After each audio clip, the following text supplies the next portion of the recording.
Okay, guys. So we had talked about how gender is a social construct, और फिर हमने देखा किस तरह से जो है जेंडर स्टीरियोटाइपिंग होती है और किस तरह से जो है मैन या वुमेन जो हैं वो पर्टिकुलर जेंडर रोल के हिसाब से कंडीशनड हो जाते हैं, राइट। उनको लगता है कि वट एवर इज़ हैपनिंग और whichever way they are behaving is the only natural way of behaving.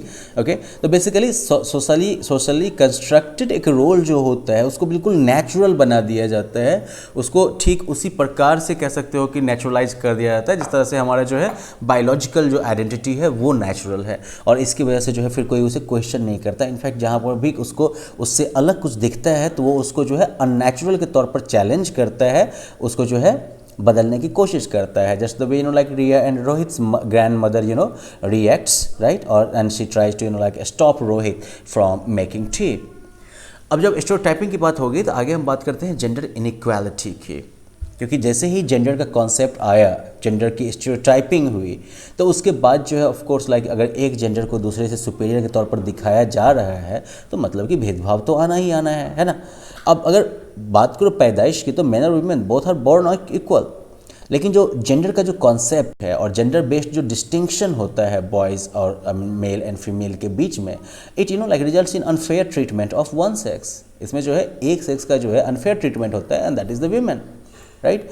Gender based discrimination जो है ये बिल्कुल शुरुआती समय से ही है, and it probably was based on the differences in the kind of work they were able to do.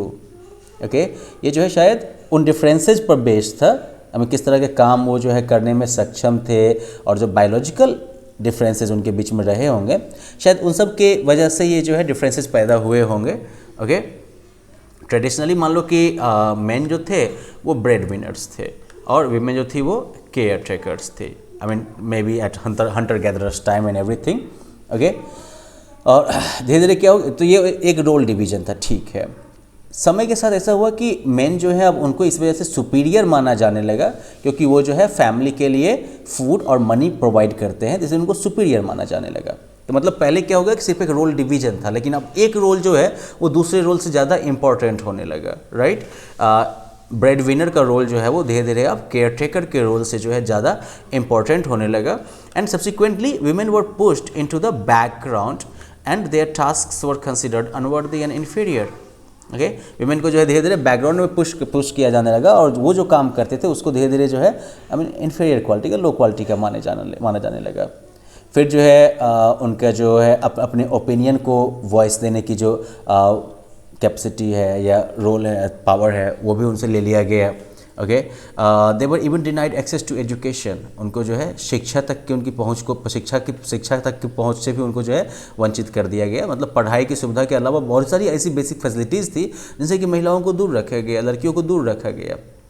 अब लड़कियां जो हैं या महिलाएं जो हैं वो फिर अपने फादर या ब्रदर के ऊपर डिपेंडेंट होती हैं बिफोर मैरिज, और after marriage they have to depend on their husbands. और ये जो डिफरेंशियल ट्रीटमेंट है between like men and women in the society, it creates gender based discrimination और gender inequality, right। ये जो है जेंडर आधारित जो है भेदभाव या जेंडर के आधार पर असमानता पैदा करता है। Now in many societies women face discrimination, right, and are given low status in the society, and their work is undervalued। I mean अब देखिएगा कि महिला आई मीन किसी सेम काम को करने के लिए महिलाओं की मजदूरी की दर जो होती है वो पुरुष से कम होती है। वेज गैप जो है वो भी एक काफ़ी चर्चित मुद्दा है जेंडर के आधार पर कि सेम काम को करने के लिए जो है पुरुषों की तुलना में महिलाओं की सैलरी जो है वो कम रखी जाती है। इसके तो ये सारी जो है प्रॉब्लम्स आती हैं। अब 19th सेंचुरी में कुछ सोशल रिफॉर्मर्स हुए थे जैसे कि राजा राम मोहन रॉय, ईश्वर चंद्र विद्यासागर, दयानंद सरस्वती। तो इन लोगों ने जो है उस समय में जो है reforms were introduced to uplift the position of Indian women. उस समय जो है भारतीय महिलाओं की स्थिति में सुधार करने के लिए जो है प्रयास किए गए थे। For example like Raja Ram Mohan Roy was instrumental in abolishing sati प्रथा करके एक जो है प्रैक्टिस चलती थी यहाँ पर, जिसमें कि जो शादीशुदा महिला जो होती थी उसको जो है जिंदा बेसिकली अपने पति की चिता के साथ जलना होता था। ये सती प्रथा थी। तो राजा राम मोहन रॉय जो थे उन्होंने काफ़ी इंपॉर्टेंट रोल प्ले किया था इस तरह की अमानवीय लाइक व्यवस्था को ख़त्म करने में। दूसरी तरफ जो है ईश्वर चंद्र विद्यासागर जो थे, उन्होंने काफ़ी इंपॉर्टेंट रोल प्ले किया था विडो रीमैरिज एक्ट को पास करवाने में। ओके, क्योंकि मान लो कि उसमें बाल विवाह जैसी प्रथाएं तो चलती ही रहती थी और उसकी वजह से जो और ऑफ कोर्स लाइफ एक्सपेक्टेंसी जो थी लोगों की बहुत कम थी। तो ऐसे में you know like I mean suppose a girl you know like loses her husband by the time she is you know like 7, 8 और 10 ईयर्स ओल्ड, क्योंकि शादी बचपन में हो गई थी। तो ऐसे में शायद जब तक वो बड़ी होगी और उसे दुनियादारी की समझ होगी, पता चलेगा कि she is a window now, right. और चूंकि जो है विधवा विवाह की कोई व्यवस्था नहीं थी समाज में, इसके ऊपर जो है कंप्लीट बंदिश थी, तो इसकी वजह से जो है well she will never have a family in that case. तो ईश्वर चंद्र विद्यासागर ने जो है इस विडो रीमैरिज एक्ट को पास करवाया 1856 में। ओके, और इससे जो है ऑफ कोर्स लाइक कम से कम एक रास्ता खुला महिलाओं के लिए। दयानंद सरस्वती जो थे, he open you know like a number of colleges and schools, और उनका गोल था women's you know like education को जो है प्रमोट करना। इंडिया में जैसे बाकी जगह हो रहा था, प्रोग्रेस जो है वो हुआ है वुमेन को इक्वल स्टेटस देने में संवैधानिक रूप से, लेकिन अभी भी जो है जेंडर इनइक्वालिटी जो है कह सकते हो कि ये जो है बहुत सारे क्षेत्रों में जो है बहुत सारे सपनों को जो है तोड़ता है। 20th सेंचुरी की बात अगर हम कर रहे हैं तो बहुत सारे सोशल रिफॉर्म्स और मूवमेंट जो है वो हुए हैं वुमेन एम्पावरमेंट को सपोर्ट करने के लिए। वुमेन अक्रॉस द वर्ल्ड जो है वो इक्वल ट्रीटमेंट का डिमांड कर रहे हैं। Okay, they demanded you know to be treated equally, to be given equal political rights and to be given equal wages for the same work. मतलब globally इस type के मूवमेंट चल रहे हैं जहाँ पर कि महिलाएं जो हैं वो कह सकते हो कि महिलाएं जो हैं वो बराबर का दर्जा चाहती हैं, वो जो है बराबर पॉलिटिकल राइट्स चाहती हैं, वो बराबर की मजदूरी चाहती है सेम काम के लिए। ये भी एहसास किया गया कि विमेन के कंडीशन में इम्प्रूवमेंट जो है, सुधार जो है, ये एक्चुअली एसेंशियल है for the progress of nation and society. राष्ट्र और समाज के प्रोग्रेस के लिए भी जो है इस उन महिलाओं की स्थिति में सुधार जो है वो बहुत ही ज़रूरी है। और यही वजह है कि महिलाओं को जो है इक्वल पॉलिटिकल, सोशल और इकोनॉमिक राइट्स दिए भी गए हैं। Of course like in rights का रियलाइजेशन जो है वो अभी भी कह सकते हो कि थोड़ा क्वेश्चनेबल है। You can observe around yourself to see okay कि इन राइट्स का रियलाइजेशन जो है वो कहाँ तक प्रैक्टिकल है, इन राइट्स का यूज जो है वो कहाँ तक महिलाएं कर पा रही हैं। You can look around and find for your self. अगला आ जाता है इनइक्वालिटी इन वर्क। अब देखो महिलाओं का जो प्राइमरी रोल रहा है that is as a caretaker and homemaker, right. और जो जिसकी कि अक्सर कोई वैल्यू नहीं होती है। मतलब बहुत सारी सोसाइटी में जो है in many societies it is naturally assumed, again focus on the word natural. Okay, ये नेचुरली अज्यूम किया जाता है कि मेन जो होंगे they will work outside the home and women may also do provided they also fulfil their household duties. तो मतलब कि ये नेचुरली अज्यूम किया जाएगा कि पुरुष जो है वो तो घर के बाहर ही काम करेंगे और महिलाएं जो हैं वो भी वो काम कर सकती हैं अगर पहले अपना जो उनका हाउस होल्ड ड्यूटीज़ है, घरेलू जो कर्तव्य है उसको वो पूरा कर लें तो। मतलब it's like you know doing your homework and then going out to play, right. तो महिलाओं के लिए वही चीज़ हो गई कि doing your household duties and then you can go out to play, which means you know you can go out to do a job. तो वेल जॉब उनके लिए बहुत बड़ा जो है प्रिविलेज हो गया इस केस में। Anyways there is no sharing of the household chores between man and women whether employed और नॉट, राइट। ये चीज़ भी आपको देखने मिलेगा कि महिलाओं और पुरुषों के बीच में जो है जो घरेलू जो काम है, घरेलू जो ड्यूटीज़ हैं, उनके बीच में आपको कोई ऐसा जो है डिवीज़न नहीं मिलेगा, ऐसा कोई शेयरिंग नहीं मिलेगा। और इसलिए इसका मतलब ये हो गया कि हाउस होल्ड जॉब जो है इसको महिलाओं की ड्यूटी मान ली गई है for which they are not paid. इसके लिए कोई सैलरी नहीं है ना, right? I mean, a chef at a restaurant cooks and he gets paid for it. Of course, that chef comes home and doesn't cook. It's you know like it would be his wife who is doing the cooking, and well, she is not getting any salary, right? And since I mean, चूँकि उसके काम के लिए कोई salary नहीं मिलती है और इस वजह से जो है उसके काम की वैल्यू भी बहुत कम मानी जाती है। अब आगे ये आता है कि I mean, one must realize that looking after a house and its inhabitants is indeed a very tough task. Okay? ये बात तो भाई सही बात है कि घर की देखभाल करना और उसके रहने वालों की देखभाल करना ये खुद में बहुत मुश्किल काम है कि नहीं।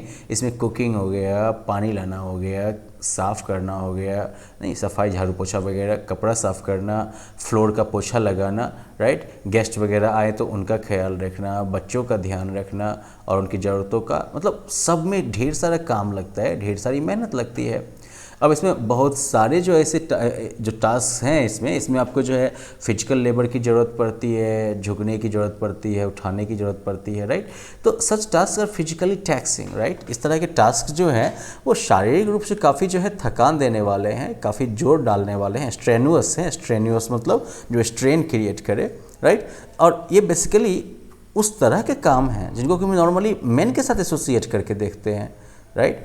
विमेन जो है रूरल एरियाज़ में they lead an even tougher life. ग्रामीण क्षेत्र में रहने वाली महिलाओं की ज़िंदगी तो और भी ज़्यादा टफ है, क्योंकि न सिर्फ उनको जो है दूर दूर की जगहों से पानी लाना पड़ सकता है या फिर लकड़ी ढो के लाना पड़ सकता है, बल्कि वो जो है एग्रीकल्चरल एक्टिविटीज़ में भी कंट्रीब्यूट करती हैं, साथ साथ जो है वो हाउस होल्ड वर्क भी करती हैं। ओके, फॉर एग्जांपल आपने बहुत सारी महिलाओं को देखा होगा जो कि घर पे मवेशियों का ध्यान रखती हैं, खेत में जो है कटाई या बुनाई वगैरह के टाइम में खेत में भी चली जाती हैं, इसके अलावा जो है घर का काम भी वो करती हैं। तो भाई कितना सारा काम हो जाता है, you can just imagine, I mean and I wonder if any man could like even work that much. अगर जो है हम सारे टोटल अगर वर्क आवर्स को कंबाइन करें जो कि महिलाएं जो हैं वो घर के काम में और बाहर बिताती हैं, तो वो जो है एक्चुअली पुरुषों की तुलना में आपको काफ़ी ज़्यादा बिजी दिखेंगे। ओके, जो मेन के द्वारा जो वर्क आवर्स रिकॉर्ड किए जाएंगे उनकी तुलना में वो काफ़ी ज़्यादा उनका वर्क आवर हो जाएगा। इसके बावजूद ऑफ कोर्स लाइक उनका काम जो होता है वो सबसे अंडर वैल्यूड और अनपेड जॉब है। जस्ट लुक एट दिस, ये टोटल वर्किंग पॉपुलेशन हो गई मेल फीमेल। ओके, तो टोटल पॉपुलेशन मेल की संख्या जो है वो फीमेल से ज़्यादा है, वर्कर्स जो है मिलियंस में जो जो जॉब करते हैं बाहर 314, जिसमें कि ऑफ कोर्स मेल की संख्या काफ़ी ज़्यादा, महिलाओं की संख्या काफ़ी कम। रूरल एरियाज़ में महिलाओं की संख्या जो है यहाँ पर भी कम ही है, लेकिन एटलीस्ट प्रोपोर्शनेटली जो कहोगे रेशियो के टर्म्स में अर्बन एरिया से ज़्यादा है। ओके, और फिर जो है workers in urban areas, sorry workers in urban areas में जो है अगेन फीमेल का जो कह सकते हो कि परसेंटेज है वो काफ़ी कम है। So this is like just the percentage term and everything. अब इसमें जो है अगर आप टोटल पॉपुलेशन में परसेंटेज आप निकाल सकते हैं, राइट। और rural areas it's like almost 2:1 का रेशियो है, इधर जो है 6:1 का रेशियो दिख रहा है अप्रॉक्सीमेटली, नॉट एग्जैक्टली। ओके, और इसके कैलकुलेशन के आधार पर आप ये देख सकते हैं कि ग्रामीण क्षेत्र में जो महिलाएं हैं उनको जो वो जो है घर का काम तो करती ही करती हैं, साथ ही साथ जो है घर के बाहर के काम भी करने में उनकी संख्या जो है वो ज़्यादा मिलेगी आपको। तो ये जो टोटल वर्क फोर्स है कंट्री का, इसमें अभी भी वैसे महिलाएं जो हैं वो काफ़ी कम संख्या में हैं। जेंडर के आधार पर जो सोशल इनइक्वालिटी है ये एक्चुअली महिलाओं को विभिन्न समाज में महिलाओं को जो है ये इक्वल अपॉर्चुनिटी नहीं दे पाती है। जो 75% जॉब हैं वेल पेइंग प्रोफेशंस में वो जो है वो पुरुषों के हाथ में है, यद्यपि महिलाएं जो हैं वो भी वैसा ही काम कर सकती हैं, लेकिन फिर भी उनको जो है काफ़ी कम सैलरी मिलती है। तो ये सारे कुछ डिफरेंसेस हैं जो कि जेंडर इनइक्वालिटी की तरफ इशारा करती हैं, राइट। और कहीं ना कहीं जो जेंडर स्टीरियोटाइपिंग की हम लोगों ने बात की थी, जेंडर कंडीशनिंग की हमने बात की है, तो ये सारे भी जो है इसमें जो है एक्टिव रोल जो है प्ले करते हैं। Now in the next lesson we are going to look at the impact of gender inequality, and then we will also look at government efforts to remove gender inequality. Okay, in the meantime you can just like cover up till this part and ensure that you understood everything. Okay, bye bye, have fun.